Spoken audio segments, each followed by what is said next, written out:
Salve, salve, torcedor santista! Eu sou o Luiz Oshiri, esse é o canal Oriente Santista. Uma semana sem vídeo ou live aqui no canal, muito trabalho, muito ocupado, pouco tempo. Aí, como tinha data FIFA, eu resolvi trabalhar um pouquinho mais, tem que ganhar um pouquinho mais de dinheiro, né? Mas agora voltamos aí a semana com jogos, voltamos aqui com vídeo. Amanhã tem live pré-jogo, depois tem o jogo. Não poderei, né, participar lá no De Olho no Peixe, estava até escalado para participar lá como comentarista na hora do jogo, mas não vou poder participar. Mas no dia seguinte também eu faço um vídeo do pós-jogo também para vocês, tá? Vamos falar primeiro, tá, sobre o estádio em si. O Santos vai jogar na Neoquímica Arena. Nós temos ingressos esgotados para a arquibancada. E, além disso, se você ainda quiser ir para o jogo, tem camarotes. Vamos falar já já sobre isso. Antes, preciso fazer um alerta para você que vai à Neoquímica Arena. Antes de qualquer coisa, faça festa. Vá ao estádio, a Neoquímica Arena, com intenção de festejar, seja pela classificação do Santos, seja por uma fase diferente, onde a gente não chega a uma semifinal há muito tempo. E mesmo que o Santos seja eliminado, festeje a situação do Santos não brigar para não cair, estar numa fase diferente, há um ano de reconstrução. Precisamos entender em que fase o nosso time está. É pouco para o Santos? Sim, é muito pouco para o Santos Futebol Clube apenas estar numa semifinal. Mas é um ano de reconstrução, de orçamento baixo, de um ano de caos que foi 2023, não só pela parte técnica, mas também pela parte financeira. Temos aí um transfer ban chegando novamente, problema para contratação. Então vá com a intenção de festejar na Neoquímica Arena. Tenha consciência de que mesmo que o Santos caia para o Red Bull Bragantino, que é sim no papel mais time do que o Santos, tenha consciência de não fazer nenhum tipo de problema ou vandalismo ou qualquer coisa do tipo na Neoquímica Arena, porque pode causar prejuízo financeiro para o Santos, porque o Santos está alugando um local diferente para jogar, e também pode causar um problema até com o público para o próximo Campeonato Paulista no ano que vem. Além disso tudo, se você vai no setor das organizadas, setor norte da Neoquímica Arena, você pode ir com qualquer vestimenta, mas de preferência vá de branco, seja com camisa de organizada, camisa de alguma organização, embaixada, seja o que for, camisa branca. Porém, fique atento, você vai em outros setores, além desse das organizadas, vai em qualquer outro setor, setor sul, leste, oeste, você será proibido de entrar se você estiver com camisa de organizada ou qualquer tipo de organização ou movimento em prol do Santos. Se você tiver com uma camisa nossa aqui do Santista no Japão e quiser entrar, você será proibido de entrar. Se tiver com camisa de algum canal em alusão ao Santos, você será proibido de entrar. Camisa de organizadas, camisa de embaixadas, qualquer tipo de camiseta que seja em alusão a algum movimento, seja um movimento de política, por exemplo, de alguma chapa que você participou nas eleições, qualquer tipo de movimento que não seja uma camisa comum de passeio ou assim comum do Santos, de passeio, de jogo, você será proibido de entrar na Neoquímica Arena ou vai ter que deixar sua camisa do lado de fora. Então, não arrisque. Vá com camiseta branca de jogo para fazer o mar branco na Neoquímica Arena. Se por acaso você não tem uma camiseta branca, tem uma dessa aqui azul, não vá de azul, use uma camiseta normal branca, que não tem o símbolo do Santos, mas vá de branco para fazer a festa do mar branco do Santos na Neoquímica Arena. Certo?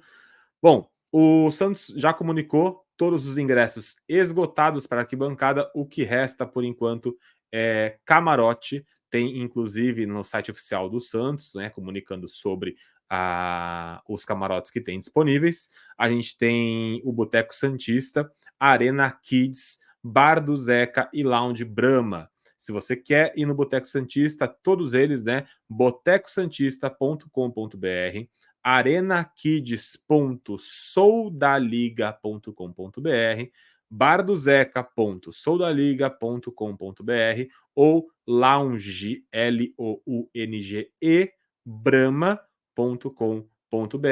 você pode escolher o camarote que você quer. Obviamente, o preço é muito mais caro, porém, você tem outros serviços também de alimentação, um local muito mais cômodo para você poder assistir o jogo, mais tranquilo do que as arquibancadas. O jogo começa às 8h30, quarta-feira, dia 27, semifinal. Não é um jogo comum.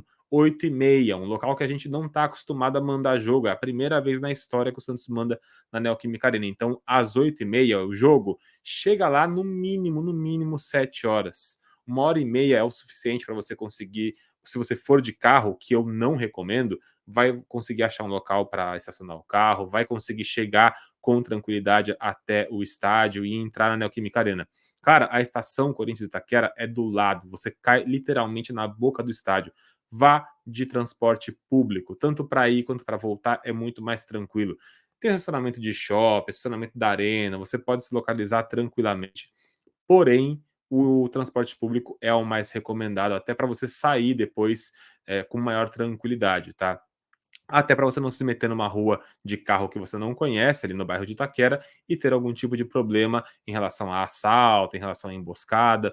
Então, vá de transporte público. Lembre-se que você não está acostumado a esse ambiente e você pode cair no local onde você não está muito afim de passar, certo?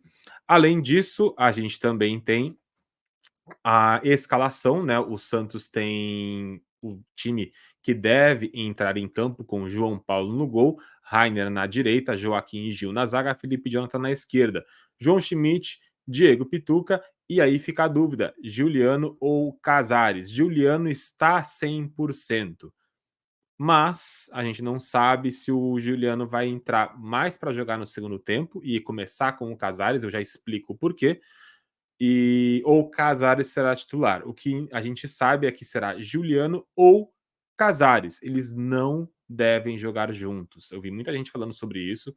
Pelas informações que eu tenho, o Carille não vai gastar na escalação inicial os seus dois meias, tá? Ele sabe que não dá para contar com os dois o tempo inteiro e que um deve sair. Então ele não vai colocar logo de cara os dois, arriscando ter que tirar os dois no meio do jogo e ficar sem meia durante o jogo, tá? Pedrinho da direita deve ser o escolhido, já explico também o porquê, pelas informações que eu colhi, não deve ser o Patati, porém tem chance sim do Patati entrar, Guilherme na esquerda e Furt na frente. Vamos às dúvidas, tá? Cadê aqui que eu anotei? Aderlan. Aderlan não deve ser nem relacionado, tá? Ele não treinou a semana inteira, tá com realmente um problema de lesão e não deve jogar, tá? O Juliano tá 100% fisicamente, porém, em relação a ritmo de jogo, ao quanto ele pode aguentar também em relação à resistência durante o jogo, isso faz com que o cara ele pense se ele vai colocar o Juliano no começo do jogo ou no segundo tempo. Por quê?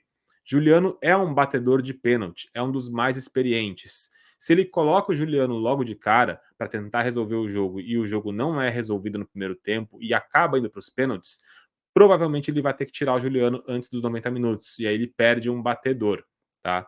Então, por esse motivo, talvez ele comece com o Casares. Se ele começar com o Juliano, ele vai arriscar matar o jogo logo de cara e fazer com que o Santos vença o jogo. Se ele coloca o Casares logo no começo, é porque ele deve estar pensando em contar com os pênaltis. Ele ainda está com essa dúvida.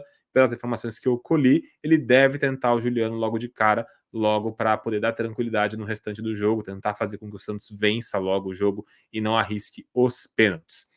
Por que Pedrinho também e não Patati?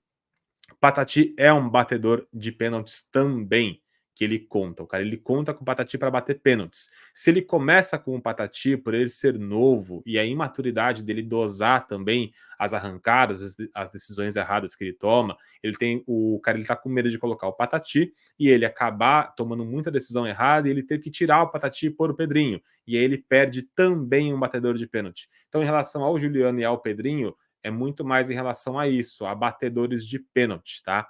E aí o Pedrinho, ele também tem a função tática muito mais forte no Pedrinho, que volta para marcar mais do que o Patati. Então, por enquanto, ele está pensando em colocar ou um ou outro. Dificilmente ele vai entrar com Giuliano e Patati no começo do jogo, porque ele pode perder 2 batedores de pênalti em substituições que ele ache necessário. Então, por isso, ou ele deve começar com Giuliano e Pedrinho, ou com Casares e Patati.